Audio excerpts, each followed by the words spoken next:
Hello, Mike Gish, MarineMax Maryland. Today I'm on a fresh trade-in 2019 Searay 320 Sundancer. Come on aboard, come check it out. Starting at the really big swim platform, submersible, drops down, great place to put the kids in the water, hop in, go for a swim, get the dog in and out. Really great feature of the stern drive unit. As you walk through, nice storage space, fenders, line, cleaning kit, everything you want to keep outside of the boat fits right in there nicely.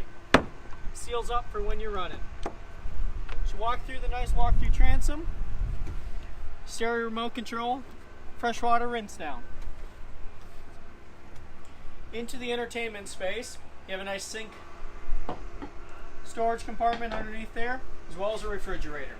This 320 Sundancer is really a departure from the standard Sundancer, where it's really a great mix of entertaining topside, bow rider, and cabin down below.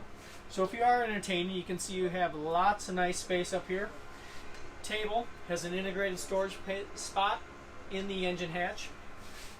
This boat, we did opt for the nice infinity mat, really sets it a little bit apart, very easy on the feet. The other option you probably want to notice is it does have the cockpit air conditioning and heat.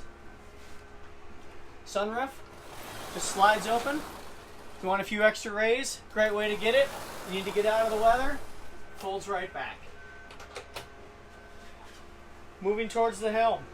Dual helm chairs, flip up bolsters, twin Simrad screens. Fusion stereo, one of the easiest to use, one of the best in the business.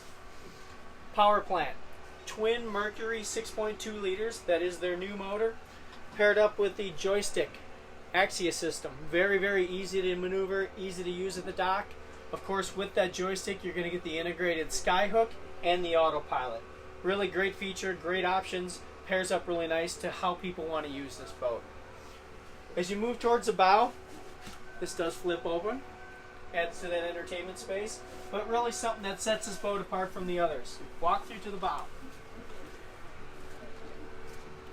Large seating, flip down armrest in the middle, easily room for 3, cup holders, stereo control, table. Again, it's like having a 19-foot bow rider added on top of your 32. It's really unique to this market. Windlass control up here as well. So you climb down to the cabin. It is still a Sundancer, so it does have a nice space down here. You get a small galley, refrigerator, microwave, some storage spot. Dinette drops down, converts into a sleeping area as well. Of course, you have a television down here. And you have actually a very large mid-cabin, split on either side, with the room to fill in the middle to turn into a queen. Of course, you're not going to spend the weekend without having a head, so full vacuum flush head, shower that does pull out as well. Again, 320 Sundancer, really the next evolution for Searay. This is a used boat we just took on trade. Give us a phone call, stop in. This one will not last long.